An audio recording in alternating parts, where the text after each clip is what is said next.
بسم الله الرحمن الرحيم الحمد لله حمدا كثيرا طيبا مباركا فيه مباركا عليه كما يحب ربنا ويرضى جل جلاله وعم نواله والصلاة والسلام على سيد الحبيب المصطفى صلى الله تعالى عليه وعلى آله وصحبه وبارك وسلم تسليما كثيرا إلى يوم الدين.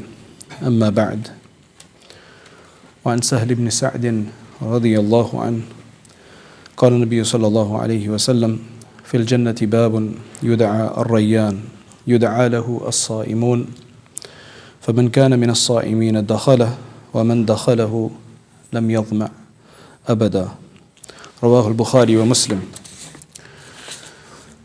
وقال ابن عطاء الله: كيف يشرق قلب صور الأكوان منطبعة في مرآته، أم كيف يرحل إلى الله وهو مكبل بشهواته، أم كيف يطمع أن يدخل حضرة الله وهو لم يتطهر من جنابة غفلاته، أم كيف يرجو أن يفهم دقائق الأسرار وهو لم يتب من هفواته. My dear respected brothers, there's no sisters here? Yeah, there are sisters. Oh, there are, mashallah. Okay. My dear sisters as well, nice to be with you on this Saturday. I'm still wondering what I'm doing here, but clearly something's brought me here, and inshallah that's a very good sign. My wife didn't even know when I said I'm going for a program. I said, when did that happen? Because I was supposed to be down south and we cancelled that, so she thought we had a day to go and do some other things. And I said, no, I've got a program. How did that happen? I said, I don't know myself, but now that I've committed, we have to go. Right? So there must be something special about you guys, right? Because hearts pull more than words. Wallahi, I don't know. It's just like somebody called me, and as you call it, right? And I don't know. Wallahu a'lam. So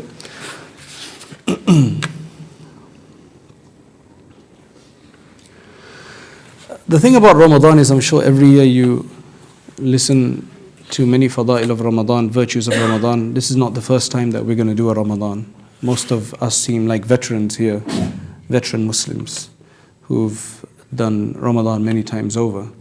But all I want to try to cover in a short time that we have here is, how can we make this Ramadan different? How can we make this Ramadan different? The only way I can think we can do that is to change our perspective. The problem that I've seen, wallahu a'lam, I can't speak for everyone, but for many Muslims that come from a Muslim culture, because we've been doing it since young. I mean, when's the first time, when's the earliest that you remember fasting or spending Ramadan? I see that the majority of us here appear to be born Muslims in a Muslim household. So as we're growing up, we're seeing Ramadan. Though the benefit of that is that we didn't have to go and acquire the faith of Islam and we got it on a plate. But the challenge there and the difficulty there is that sometimes we just keep what we see, and because we're brought up on it, and if we haven't had the right kind of stimulation or inspiration of why we're supposed to doing it, we just do it in routine. So for example, you got many people that do not pray fara'id prayer. They miss fara'id prayer outside the month of Ramadan. When it comes to Ramadan, they make Taraweeh more importantly to do Taraweeh than Fard prayer outside the month. This is just an idea, just a concept. And they consider that to be more important than even the fara'id outside of the month of Ramadan. Now you could say, okay, shayateen are out of the way, that's why they do all the salats in Ramadan. But again, there is culture, because people who don't do Taraweeh in our culture, the Indian subcontinent culture, that's really bad. You can get away with not praying Fajr, Dhuhr, Asr outside Ramadan, but if you don't do Taraweeh, khalas, then you're kafir, something like that. So, and then you can't miss fasting either. You have to fast. So, I'm not saying that their fasting is not accepted or Taraweeh is not accepted, but if somebody can do Taraweeh in Ramadan for 1.5, 2 hours,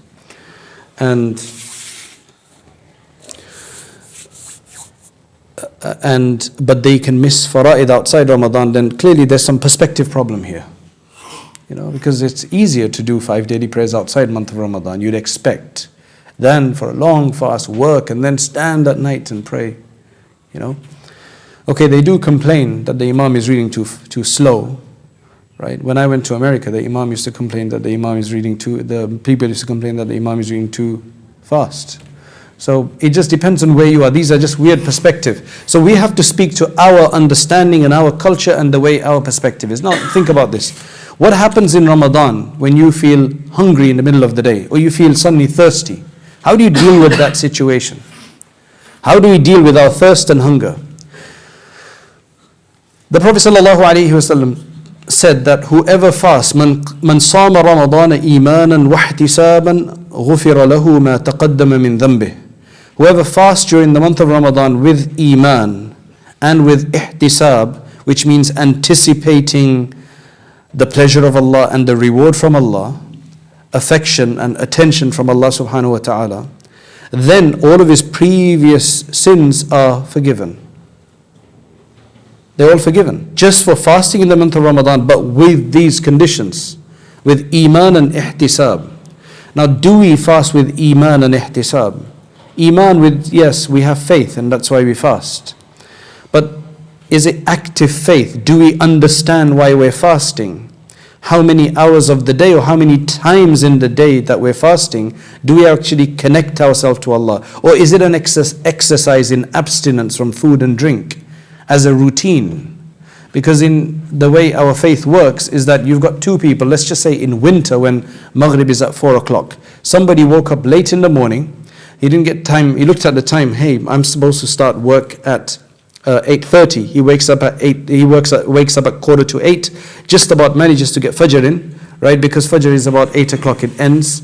So he gets Fajr in, and then he's got no time for breakfast because he's got a meeting at 7:30. He needs to rush to work, so he rushes to work.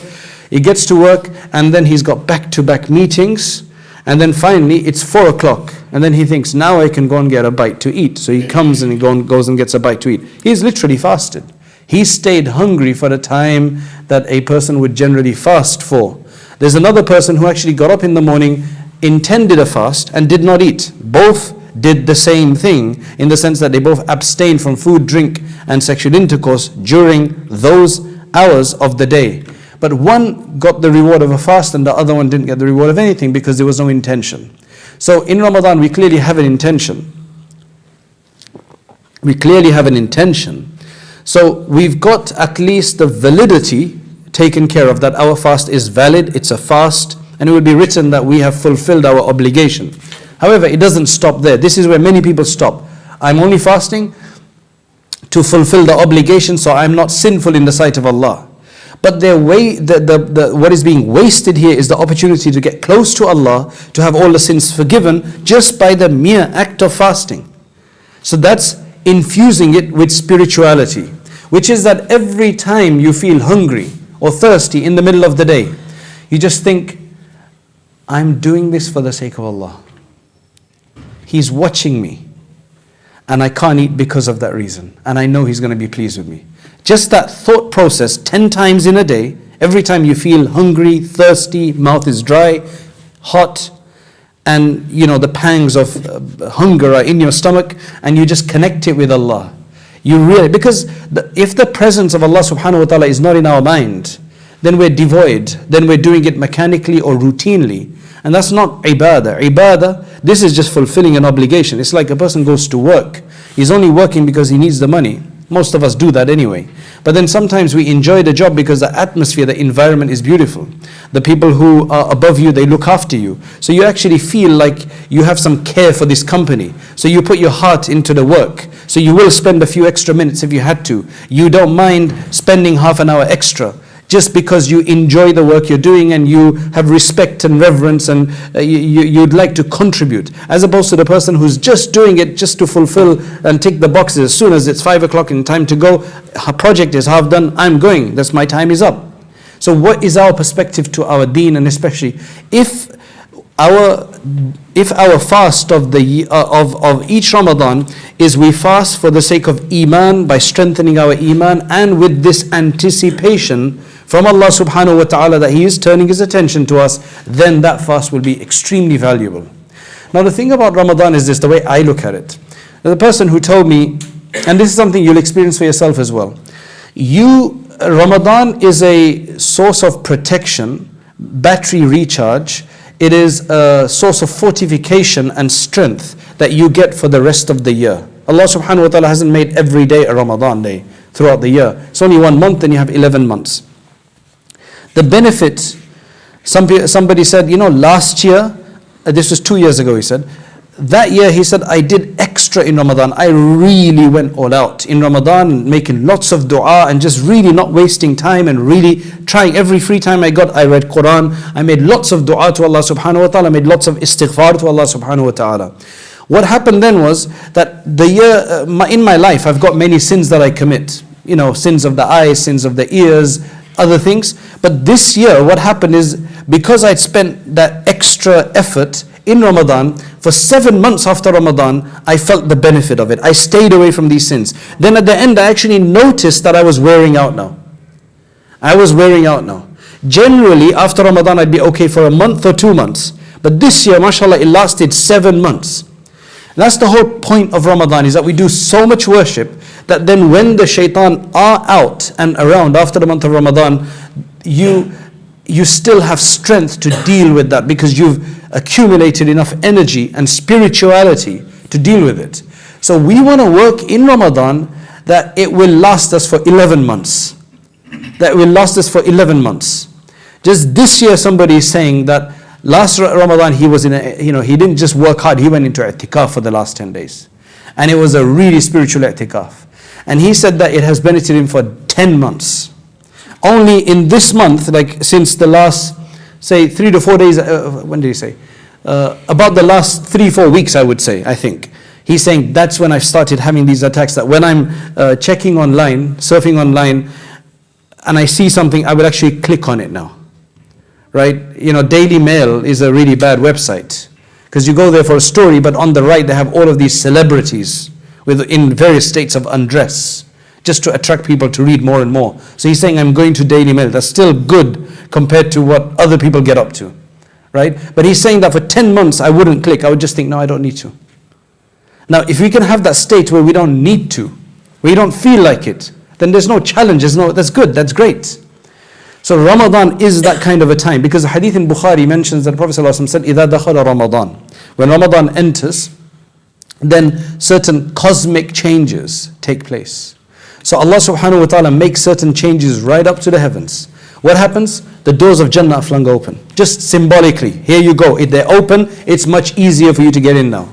We're going to make it easy. The criteria is simple. Show us a bit, show us your qualifications, come inside. You're all welcome. It's just one of those times where we're putting things on offer. Then the doors of hell are closed. So you really have to be serious if you want to get into hellfire.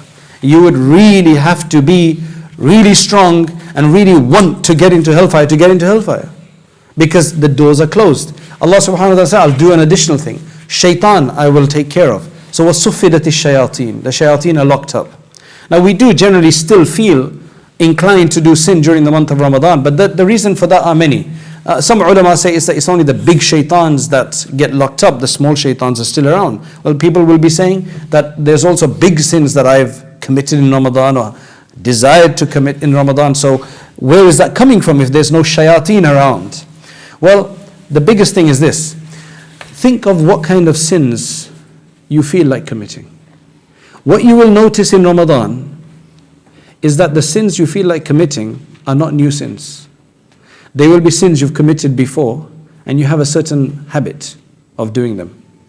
So these will be habitual sins that you'll feel like committing in the month of Ramadan, not new sins. The difference between shaitan attacking us and making us feel like doing a sin is that shaitan is happy for us to do any sin. He just throws random ideas and he just wants us to do a sin. However, there's something else at play here. There's times that you may have noticed, whether that be in Ramadan or outside Ramadan, you feel like doing a sin. You're saying, A'udhu billahi minash shaitanir rajim. You've even started making dua and it's still happening. You're in salat, you're in sajda, and shaitan is supposed to run a mile when the dhikr takes. That's why Allah subhanahu wa ta'ala says in the Quran, الَّذِي يُوَسْوِسُ فِي صُدُورِ النَّاسِ. He is al-waswas al-khannas alladhi yuwaswisu fi sudurin nas. Waswas, the whisperer. Khannas, who retreats. When the dhikr is made, he retreats. He flies, he goes, he's gone. But then he comes back as soon as the dhikr is back there. It's when the dhikr is no longer, when a person is not in dhikr, then it comes back. Now, that's shaitan. But it's the nafs which is the problem. If you find that you are being encouraged, urged inside, you're having a fight with yourself, and it's for a sin you've committed before, then realize that that's from the nafs. Shaitan has done his job and he's gone. Now you can do dhikr, it won't help at this particular, it won't help immediately. Dhikr is not the immediate anecdote or antidote. Dhikr is used to, dhikr is basically to, what you call, it's not like paracetamol that is going to get rid of, an immediate calming of yourself. What that is for is like vitamins to boost your immune system. That's what dhikr does. What dhikr will do is that the more you do it, the stronger your heart becomes. Then you'll be able to withstand the attacks from your nafs and so on. You can't just do dhikr when your nafs is attacking. Then you seriously just have to cry in front of Allah subhanahu wa ta'ala. But not every moment is like that, where you're outside and you have these desires. You're sitting in a classroom, you're at work and you got these desires. You can't just like start crying your eyes out to Allah subhanahu wa ta'ala. It's not the place for it generally, as people don't do it. Of course you can do that anywhere. But a'udhu billahi minash shaitanir rajim works with the shaitan. So when it comes to the nafs attacking you, the only thing against it is to ask Allah sincerely and to oppose the nafs. That's why Busiri says that,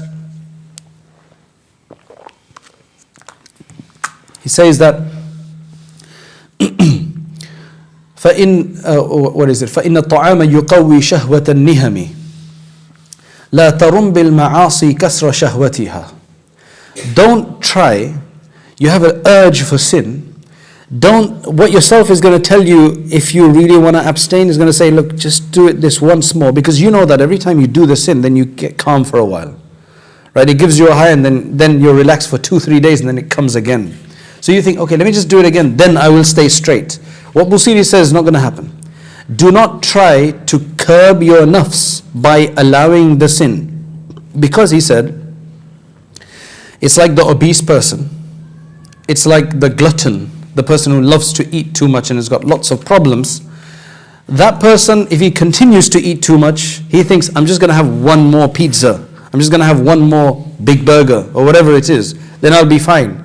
فَإِنَّ الطَّعَامَ يُقَوِّي شَهْوَةَ النِّهَمِ. Because food will only strengthen the desire of a glutton. That's what it does. So now what you will notice is that although the shayateen are away in Ramadan, you still feel like doing the sin because it's a nafs issue. And this is exactly what Ramadan is there for. What does Allah subhanahu wa ta'ala says? Allah subhanahu wa ta'ala says that كُتِبَ عَلَيْكُمُ الصِّيَامِ كَمَا كُتِبَ عَلَى الَّذِينَ مِنْ قَبْلِكُمْ لَعَلَّكُمْ تَتَّقُونَ. So that you, fasting has been prescribed upon you just as it was prescribed upon the people before you, so that you can gain taqwa. Taqwa means a fear of Allah subhanahu wa ta'ala.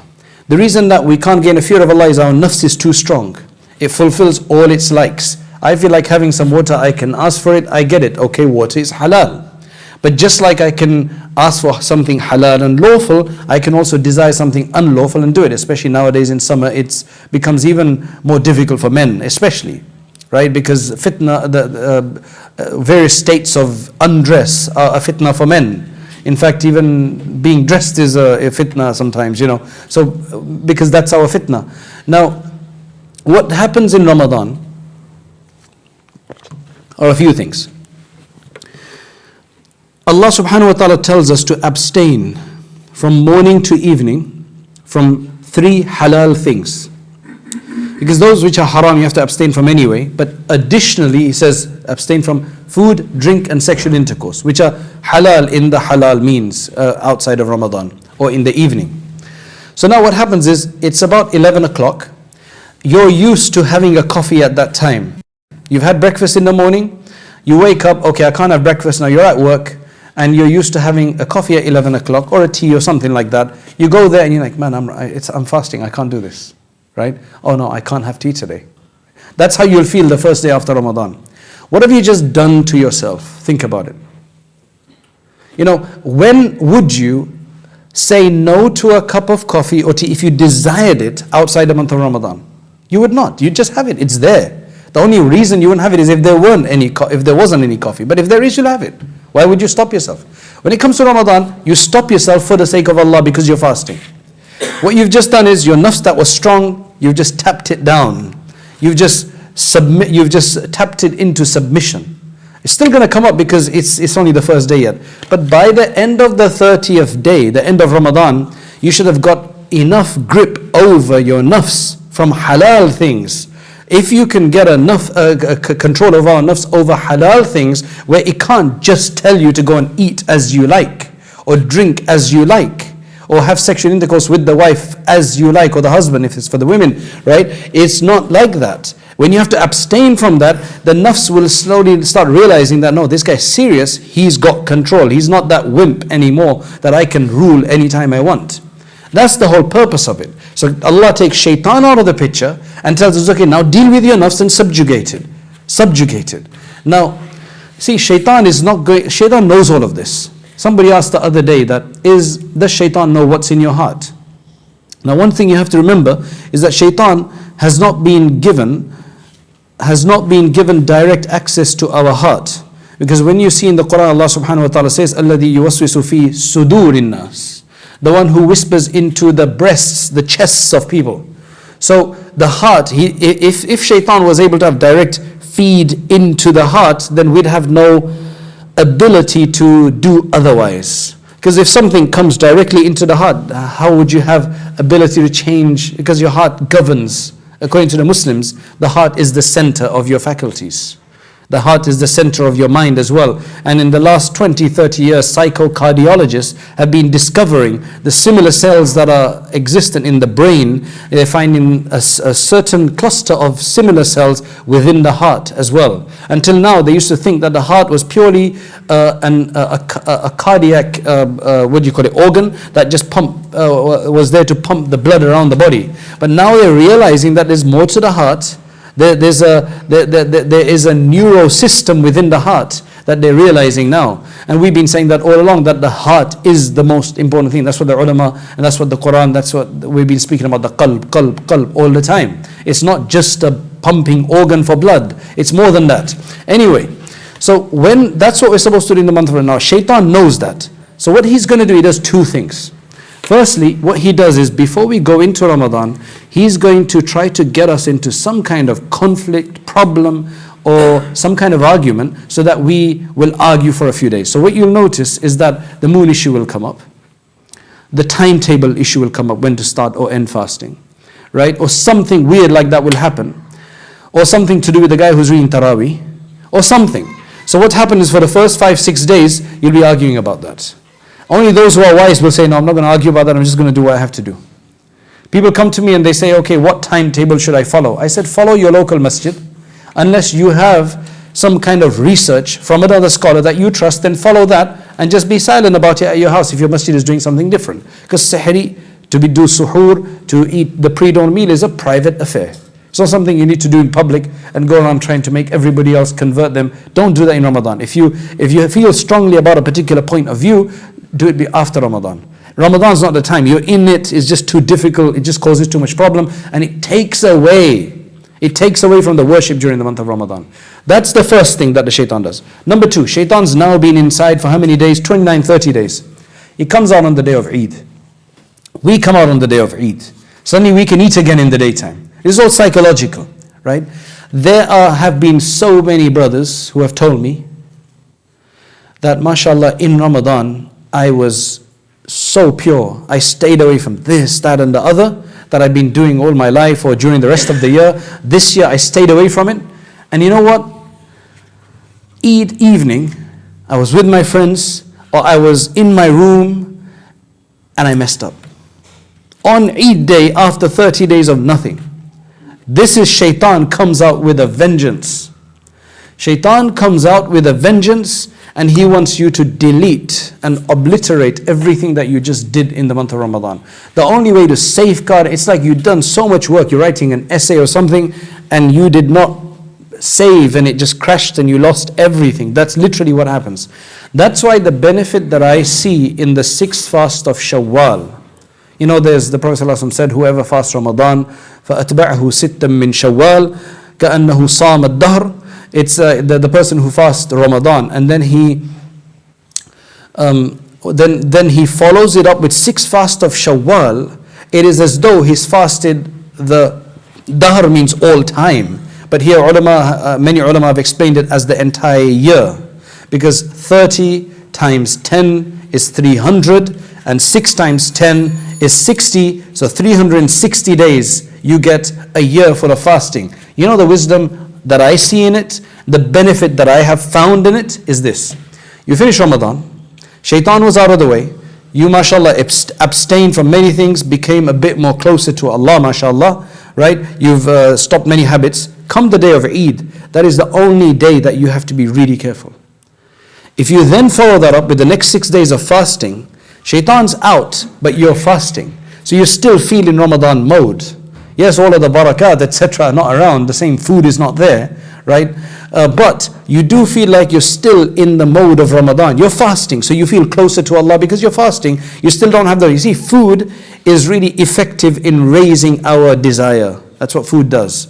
Unless you eat it in pure moderation, like the Prophet ﷺ used to do, the more you eat, the more relaxed it makes you, and the more gluttonous it makes you, and the more desire it creates in you. It all works in tandem.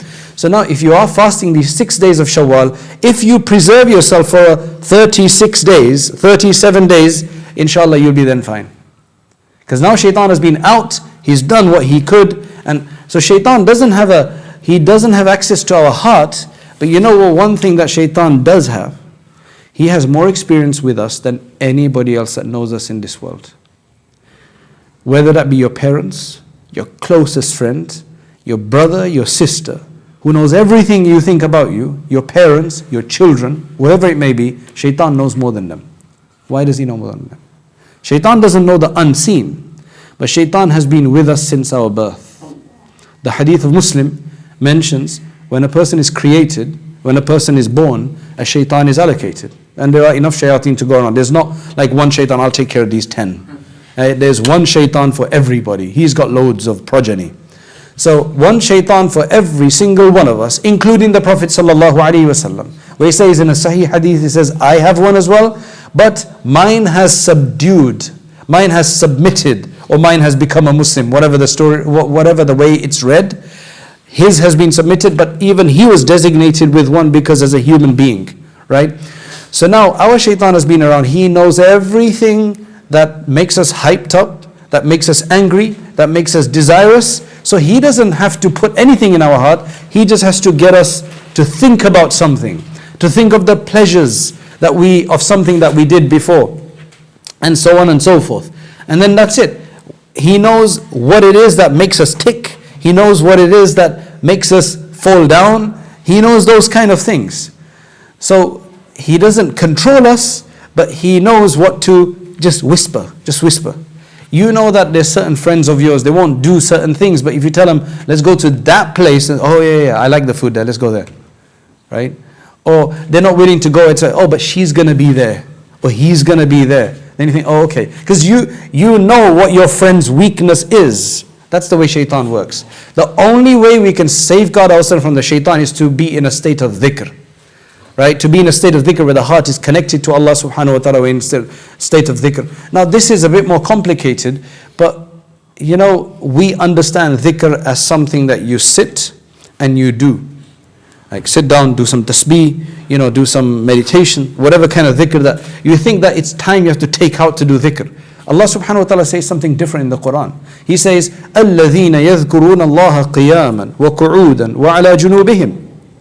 These people remember Allah standing up, sitting down, and on their sides. What are they doing on their sides? Doing dhikr. That seems like bad adab, doesn't it? Right? You'd expect somebody to sit down properly with adab to do dhikr. What are they doing? Standing. Okay, we can understand salat. But what are they doing lying down? That means he's not talking about formal dhikr as we understand it. This, in addition to a hadith in Bukhari, Aisha radiallahu anha says that Rasulullah sallallahu alayhi wa sallam كان يذكر الله في كل أحيانه. The The Prophet ﷺ used to remember Allah subhanahu wa ta'ala in all of his states. Now we know that the Prophet ﷺ was not sitting down in a corner meditating all day long. He was out there doing everything. He was taking part in the world. He was so busy doing everything. Yes, he had many times where he just stood up, but then when she was saying that he does dhikr all of his instances, what are we talking about? We're speaking about a connection with Allah subhanahu wa ta'ala, where our heart is constantly attentive to Allah, even though we're doing mundane daily activities and work. That is the state that we want to aspire to. And the only way you can do that is to have special training in dhikr, in a way that eventually your heart is constantly connected, even though your mouth is saying nothing. Your mouth is saying nothing. For example, there's a group of young guys, they went to this scholar, this alim, this sheikh, and he said to him that, we don't understand how you can be attentive to Allah subhanahu wa ta'ala, whether you're cooking or working or driving, or eating for that matter. He said, instead of responding to them, you know what he said? He started telling them jokes. So imagine, you went to somebody to ask, how can you be attentive of Allah subhanahu wa ta'ala all the time, and then he's like, oh okay, let me tell you some jokes, and he's making you laugh for half an hour, 40 minutes. He made them laugh and roll around. That's how much he made them laugh. And then after that he became serious, and he said that, how many of you remembered Allah subhanahu wa ta'ala who's going to remember Allah when there's some comedy taking place? He says that during this entire time I was making you laugh, my heart was attentive to Allah subhanahu wa ta'ala. It's like, you think, how is that? Is this like some kind of special performance of the brain? No. Imagine this. You've just lost somebody. Now you're at work the next day. You're focusing on your work. You're driving. So you're doing activity, hands-on activity, but your mind is every few minutes, where is it going? A woman is cooking. You're doing something, you're doing your homework, but you've been told to look after your younger brother or nephew or something. Now he's playing in the garden, he's playing in the yard. You're doing your work, but every few seconds, one part of your brain is attentive on what's going on. Can I still hear him? Is he still there? Is she still there? That kind of a thing. So it's that kind of an attention. Now Ramadan is supposed to build our attention to Allah subhanahu wa ta'ala, as long as we don't do it with routine. The same hadith is said for Taraweeh. The Prophet ﷺ said, "Man qama Ramadana imanan wa ihtisaban, ghufira lahu ma taqaddama min dhanbih." That the person who stands for Allah. Why would you stand? Taraweeh, tahajjud, and any other prayer. But the extra standing you do is Taraweeh and tahajjud. Who does it for the sake of Allah subhanahu wa ta'ala, all their previous sins are going to be forgiven. Now again, when you're standing for Taraweeh at that end of the night, it does get tiring sometimes, especially if the guy who's reading doesn't read well. Right? Or if you're just tired and you don't care how he reads, you just want it to be finished. So there's various states that people go through. But if you're praying and you're thinking, my legs are hurting, or this is happening, or whatever the case is, and you think, I'm doing this for Allah, I'm standing in front of Allah. I'm standing in front of Allah. Allah's watching me. That is where you get that meditation. That is where you get it. That's the kind of Taraweeh, that will be the kind of tahajjud that will connect you to Allah subhanahu wa ta'ala. That's why I'm saying Allah makes many, many, many changes. So we talked about the cosmic changes of the doors of hell being closed, doors of paradise being opened, and the doors of rahmah being opened. And the Prophet ﷺ said that Allah, there is every night, there are people that Allah forgives. So there's a special forgiveness ceremonies taking place each night. So-and-so, today he's qualified. So-and-so's qualified today. So-and-so's qualified today. She's qualified today. وَلِلَّهِ عُتَقَاء مِنَ النَّارِ. Allah subhanahu wa ta'ala has people He's emancipated every night of Ramadan. Which will be our night? Which will be our night? That's the question we have to ask. So what we want to do this Ramadan is, we want this Ramadan to be better than any Ramadan before. Better than any Ramadan before. And there are specific narrations of many of the tabi'een and other aslaf about fasting in the heat. Last year I discovered them after half of Ramadan. It's like, there must be something about this. Yes, they may have not had the hours that we have because in Arabia, but then they were not always all in Arabia or the Middle East. They did travel afterwards. Right? I've been to the north of Norway 2 years ago, where I prayed Isha in bright sunlight. Literally, and I was like praying, and it's bright, and I'm thinking, because we were praying outside, right? Because we were traveling, so we went up north. So it's a 2-hour flight to Oslo from here, and then we took another 2-hour flight up to Tromsø, which is beyond the line of the equator where the sun doesn't set during summer. So at 12 o'clock, we got to the North Cap, which is a 7-hour drive from there, right at the top, the highest, the uppermost area, inhabited area of the world, that is the northmost. It's called the North Cape. And there, the sun, it literally comes to just like a few centimeters, from our perspective, a few centimeters above the horizon, and then it goes back up. It doesn't set. So it kind of gets a bit darker slightly, but it doesn't become dark. So we're praying Isha, and I had to reorient myself that I'm not praying Dhuhr. Because you're not used to praying Isha in the bright, light. Really strange. But many of these aslaf, they say that I would rather fast in the sun because there's the added reward. You see, for them, they're so fine-tuned to their fasting that it's not just about fulfilling an obligation. They're so good at, it's like, give me any, when you first do your driving, when you first pass, you just want any drive. Or let's just talk about, you have to go to work, you have to buy a suit, right? So you're just going to get any suit, Debenhams, Primark, right? Just grab a suit and that's it, khalas. But then you start getting into it and you start thinking, Primark suits? No way, right? I'm not going to buy a jacket from Primark. I'm going to have to, then you move on to Debenhams, then you move on to something, and then it has to be Calvin Klein or something like that, right? So you get more nuanced, right? You get more, it has to be Italian, Canali, Giorgio Armani, Canali, it has to be something like that. So you get more refined in what you want, because you've experienced everything now. Like, for example, I'm looking for a particular type of car. I just want that car. But somebody who's had that car, they know the difference between the one that's 140 bhp and there's 170 bhp. There's a difference. They can tell the nuanced difference between these things. And these ulama, these aslaf, they could understand that in their fasting. They wanted choice in their fasting. They wanted the best. So they'd rather fast in a heat so that they get the additional reward for it. And mashallah, it's been put on us, whether we like it or not. But the one thing is that I thought it was going to be difficult. But subhanallah, it was so easy. Try fasting outside the month of Ramadan. It's difficult. But get into the month of Ramadan, you start fasting and it becomes easier. There's a ajib barakah in Ramadan. There is so much barakah in Ramadan. There's so much blessing in Ramadan that you actually see it everywhere. First and foremost is barakah of iman. People are there. They're just into deen. You don't feel like, doing something wrong, except, somebody who's really serious about doing something wrong. But then you also see barakah. I don't know if you experience this, but the women have this ajib ability during the month of Ramadan to cook extra nice foods at iftar time. That's another barakah. Have you noticed that? Sometimes you get the best of foods at iftar time. It's ajib. Where does that come from? They're fasting.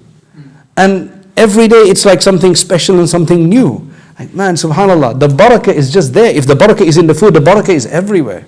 But we benefit from that barakah, and we don't benefit from anything else. Another thing that we have to realize is that there's a hadith in which the Prophet ﷺ said that those people who have the ability to get married should get married. They've got a lot of desire, they should get married to fulfill it in a halal way. But then those youth who don't have the ability to get married because they don't have the expense money, they don't have the money to look after themselves and pay for, the responsibility, then they should fast. There's people who fast and said, we still have the desire, what's the problem? So how do you reconcile the fact that the fast is supposed to be of benefit to them, and these people are saying that we fast and we still feel the same kind of desire? So what's going wrong here? Is what the Prophet ﷺ said, is that not accurate? What's going on here? And some people, they do the month of Ramadan, and at the end of it, they don't lose any weight. Well, that's not what you're doing Ramadan for anyway, but you don't really feel any closer to Allah after the month of Ramadan. Well, one of the things is, what you have to realize is that the idea of Ramadan is three things. One of the ulama of the subcontinent, Hakimul Ummah Maulana Shabli Thanwi, he says that I see the wisdom of Ramadan in three things. Taqleelut ta'am. And then he says taqleelut ta'am, taqleelul manam, and taqleelul ikhtilati bil awam. So what is that all about? One is Allah wants to decrease your food because food creates more desire. He wants to decrease your sleep because He wants to upset your daily routine. Because when you upset your daily routine, then when you want to reorient yourself, redirect yourself, it's easier to do that. If you're very comfortable in your routine, it's very difficult to direct yourself otherwise. But when it's all upset, then when you can want to get back to normal, but you can have a new normal, right? So it helps in that situation. That's why one of the places that has a very good i'tikaf, you don't get much sleep there. It's really broken sleep, few hours here, few hours here, few hours here. So somebody said to the Shaykh, why do you do that for? Why don't you just give them a nice 6-7 hours sleep? He says, if you do that, they will start messing around. Because what happens, if you know you got 6-7 hours of sleep, you'll mess around for 2 hours thinking I've still got 5 more hours, because you're among a lot of people. You're not alone. These days i'tikaf is not like in cubicles, where you come into a hermitage. It's because there's so many people, everybody doesn't have the luxury of isolation. And really that's true. Because when you know that you only got this much sleep, you're going to have to sleep, because if you don't sleep, you're going to get messed up. Right? You're not going to be able to do everything else. So that is just for the month of Ramadan. You can't do that throughout the year. And then he says the final thing, so when we have to do Taraweeh, we have to wake up for Sahri, right? So there is a destabilization of our routine. Then when it comes to the last 10 days of Ramadan, you want to decrease your meeting with people, and that's the benefit of i'tikaf. Now, I was in Rome recently, and I was speaking to a number of monks and abbots and priests and so on, and who have taken the oath of celibacy. They're 70 years old, they've never been married and so on, and I feel sorry for them, right? Because alhamdulillah, in our tradition, that is discouraged. Every single person in this, who as a Muslim, whether you're an alim or non-alim, you have the same way to reach Allah subhanahu wa ta'ala. An alim is not told that you must not get married or you must be celibate. And there are no special rule for ulama or for non-ulama. Everybody has the same rules. Yes, you'd expect an alim to be a bit more particular because he has more knowledge. But that doesn't mean that the non-alim can get away with that. That's the beauty of this deen. So now, if you look at the only seclusion we have, it's i'tikaf. And if you look at i'tikaf, it's not 100% seclusion anyway. All it is cut away from the dunya, come into a mosque, so that the only people that you will be meeting will be believers. Because the Prophet ﷺ said that anybody who frequents the masjid, فَاشْهَدُوا لَهُ بِالْإِيمَانِ, bear witness that he's a believer. So coming to the masjid is proof that you're a believer, right? So now this person who's abstained, he's not staying in one room alone, but he is staying alone. But if he meets with anybody, it's going to be with other believers, who are the other musallis that will come, the other people who are doing i'tikaf. So it's not about complete cutting away, but it's about cutting away from disbelief, from the dunya, from mundane things, and focusing on Allah subhanahu wa ta'ala. There are many aspects of Ramadan which we don't have the time to cover in detail, but the main thing that I would encourage us is that preserve yourself going in. Firstly, we've got about 2 weeks left. So what I would suggest is that think of all of the things that may occupy you. What are the outstanding projects that you have? Are there certain important things that have to be done in the house?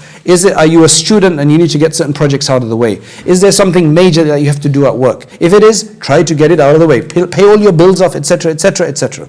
So when you get into Ramadan, you are relaxed. You can focus on Ramadan. The worst time is that you get into Ramadan and suddenly, I have to do this, I have to do this, I have to do this. So then I'll do a few more days. But by that time, Ramadans are going fast these days. It's finished. So number one, let's try to get ourselves all cleared before we get into Ramadan. Number two, when we start Ramadan, no disputes. Leave those disputes. Just focus on ourselves, right? Who cares about when somebody else started Ramadan? Whenever you're starting, you start, and khalas, right? Number three, do your best in the month of Ramadan. What do? Basically, during the day, we want to connect our fast, make it for Allah subhanahu wa ta'ala.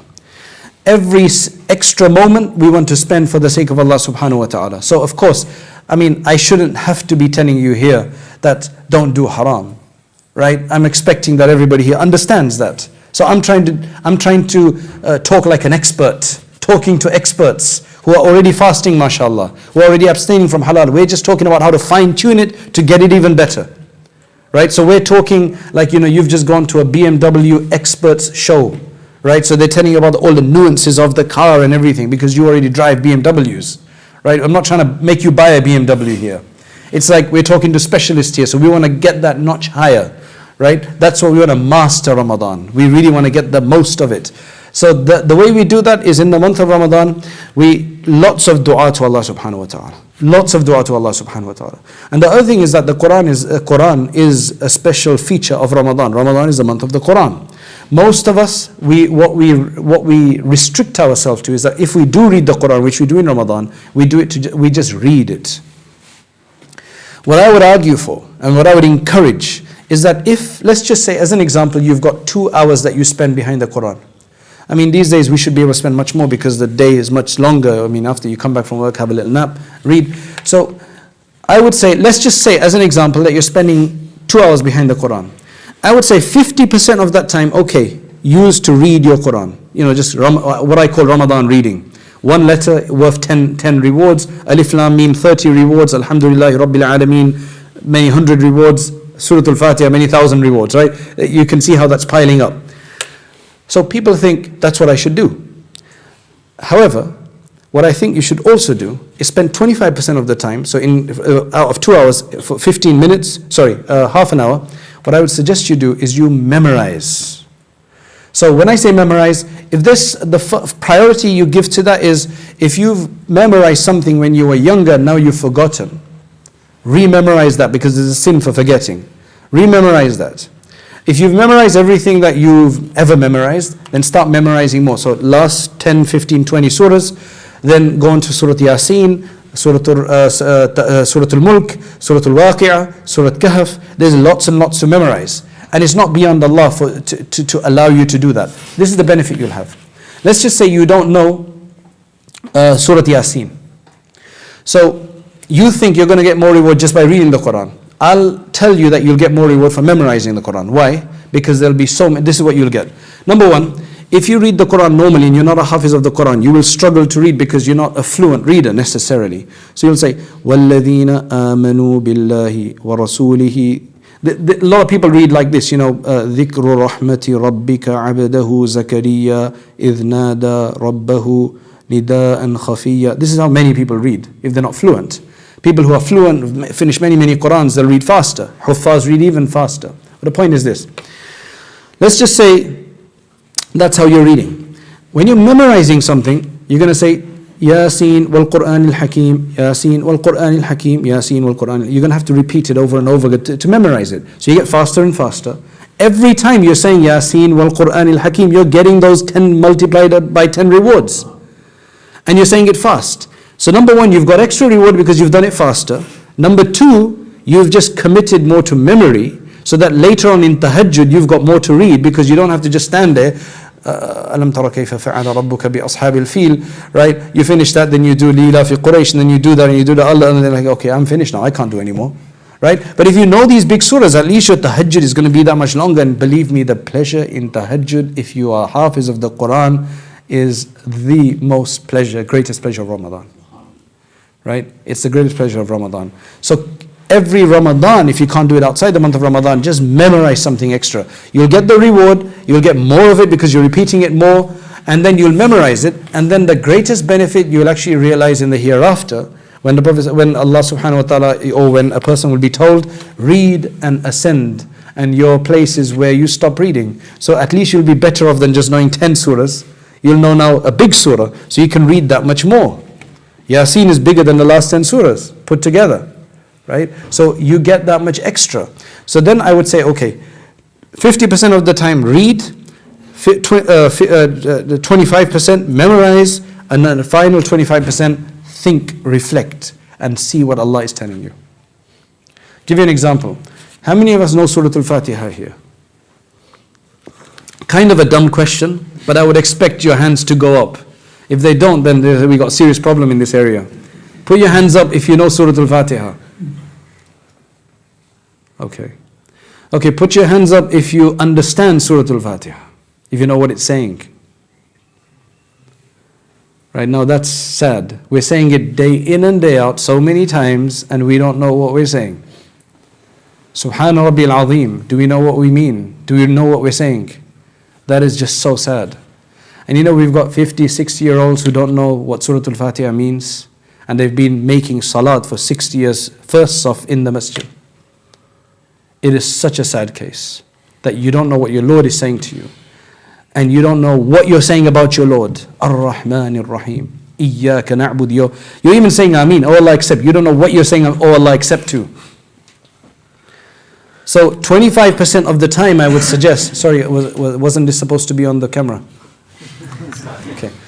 So 25% of the time, get a tafsir, get a translation, and just ponder over a portion of if you can just go over what the Imam is going to read that day, your Taraweeh will just, mashallah, become even better because you know what he's saying. You have an idea of what he's saying. You won't know, but you have an idea. So it's just to get to understand, because that's what the Quran is about. So finally, you protect yourself before, you really take advantage when you're in Ramadan.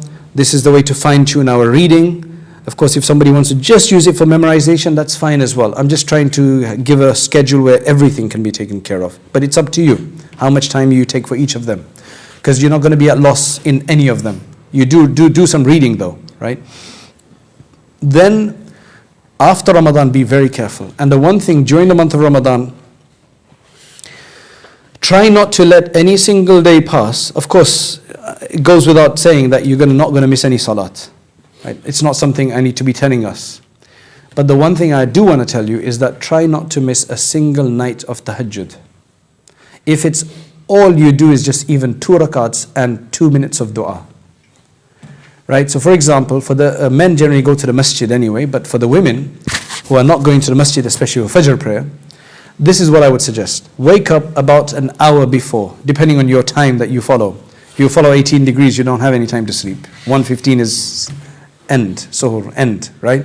Which really works well for some people because you finish your sahri by then and you pray your Fajr and then you go to sleep and you have a long sleep before 8 o'clock in the morning, right? So it works out in that way anyway. But what I would suggest is you wake up, you cook the food or prepare the food for the sahri, and then 2 to 4 rakats minimum of tahajjud. How long will that take you? 5 to 6 minutes, 7 minutes maybe, and then about 3 to 5 minutes of dua.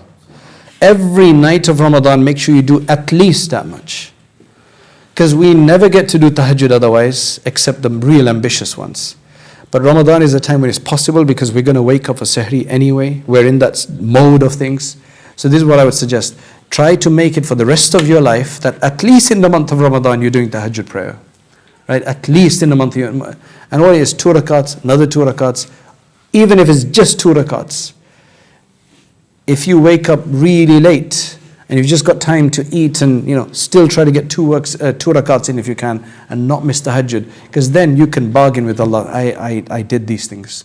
You can bargain with Allah subhanahu wa ta'ala. And the main thing is then protect yourself after Ramadan so that the shaitan doesn't come out and just delete everything. So the main message for today is a change of perspective about how to deal with Ramadan. To move from the routine and the cultural ways we do things and just the routine ways we do things to really making it spiritual so that it does act as a sense of forgiveness for everything that wrong that we've done before. Where we've connected to Allah, we come out of it and it benefits us for many, many months afterwards. Keep us in your du'as. May Allah subhanahu wa ta'ala give us all a great Ramadan. And we ask Allah subhanahu wa ta'ala to make His obedience beloved to our hearts so that we feel like doing the obedience. We ask Allah subhanahu wa ta'ala to make His disobedience hated in our hearts so that we want to stay away from it. Because if that can happen, that's a great thing. The rivers of Allah's mercy are constantly flowing. If He just gives us 1 drop of it, it's enough. So we ask you, O Allah, to give us at least 1 drop of that and suffice us. And pull us by the forelocks and put us on the right way. Because even the worst of us are those who will pray in front of Allah subhanahu wa ta'ala when they do pray. We have no one else to ask for. And we are fuqara. And Allah subhanahu wa ta'ala says in the Quran, إِنَّمَا الصَّدَقَاتُ لِلْفُقَرَاءِ Sadaqat and charity is given to the faqirs. So we're saying to you, O Allah, that we are the fuqara. And we want your sadaqat in terms of your forgiveness, in terms of your mercy, in terms of barakah in our time, in terms of us not being occupied in the haram and the wrong and mundane acts. We have time where we can spend 2 hours on YouTube and the time will just go by. But if we're told to make some dhikr for 15 minutes, it sounds like too long. We do our salat and we finish it off as quickly as possible. But as soon as we get online, we can waste our time and we know we're wasting our time. Oh Allah, make it such that our focus is always on you and we're constantly remembering you. وآخر دعوانا أن الحمد لله رب العالمين.